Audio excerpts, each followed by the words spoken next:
ಇವತ್ತು ರಣರಂಗಕ್ಕೆ ಸಾಕ್ಷಿ ಆಗ್ತಾ ಇದೆ ವಿಧಾನಸಭೆ ಕಲಾಪದಲ್ಲಿ ಆಡಳಿತ ಹಾಗೂ ಪ್ರತಿಪಕ್ಷಗಳ ನಾಯಕರ ನಡುವೆ ದೊಡ್ಡ ಫೈಟ್ ಏರ್ಪಡುವಂತಹ ಸಾಧ್ಯತೆ ಇದೆ.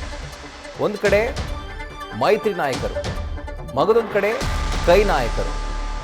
ಇವರ ಮಧ್ಯೆ ಎರಡೂ ಸದನಗಳಲ್ಲಿ ವಿಧಾನ ಪರಿಷತ್, ವಿಧಾನಸಭೆ ಈ ಎರಡೂ ಸದನಗಳಲ್ಲಿ ಜಟಾಪಟಿ ನಡೆಯುವಂತಹ ಸಾಧ್ಯತೆ ಇದೆ. ನರೇಗಾ ವಿಚಾರವಾಗಿ ಕೇಂದ್ರದ ವಿರುದ್ಧ ಕೈಪಡೆ ವಾಗ್ದಾಳಿ ಮಾಡಿದರೆ ಇತ್ತ ಗವರ್ನರ್ಗೆ ಅವಮಾನ ಅಂತ ಹೇಳಿ ವಿಪಕ್ಷಗಳು ಮುಗಿಬೀಳ್ತಾ ಇವೆ.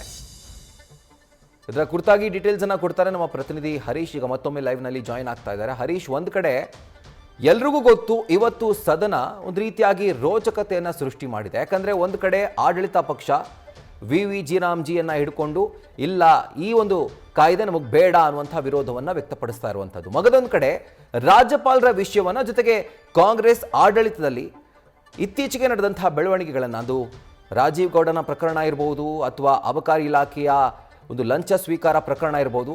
ಸೊ ಇದನ್ನ ಹಿಡ್ಕೊಂಡು ಮುಗಿಬೀಳಲಿಕ್ಕೆ ಮೈತ್ರಿ ನಾಯಕರು ರೆಡಿ ಆಗಿದ್ದಾರೆ.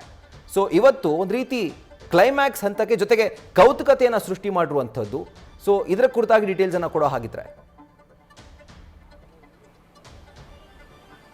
ರಾಹುಲ್, ಬಹಳ ಮುಖ್ಯವಾಗಿರುವಂಥದ್ದು ಆಡಳಿತಾರೂಢ ಕಾಂಗ್ರೆಸ್ ಪ್ರತಿಪಕ್ಷ ಬಿಜೆಪಿ ಜೆಡಿಎಸ್ ನಡುವೆ ಸದನದ ಹೊರಗೂ ಕೂಡ ಇವತ್ತು ದೊಡ್ಡ ಮಟ್ಟದಲ್ಲಿ ಹೋರಾಟ ನಡೀತೈತೆ. ಒಂದ್ ಕಡೆ ಕಾಂಗ್ರೆಸ್ ಫ್ರೀಡಂ ಪಾರ್ಕ್ ಅಲ್ಲಿ ಪ್ರತಿಭಟನೆ ಮಾಡ್ತಾರೆ, ಮಗದೊಂದು ಕಡೆ ವಿಧಾನಸೌಧದ ಗಾಂಧಿ ಪ್ರತಿಮೆ ಮುಂದೆ ಬಿಜೆಪಿ ಜೆಡಿಎಸ್ ಅವರು ಪ್ರತಿಭಟನೆ ಮಾಡ್ತಾ ಇರುವಂಥದ್ದು.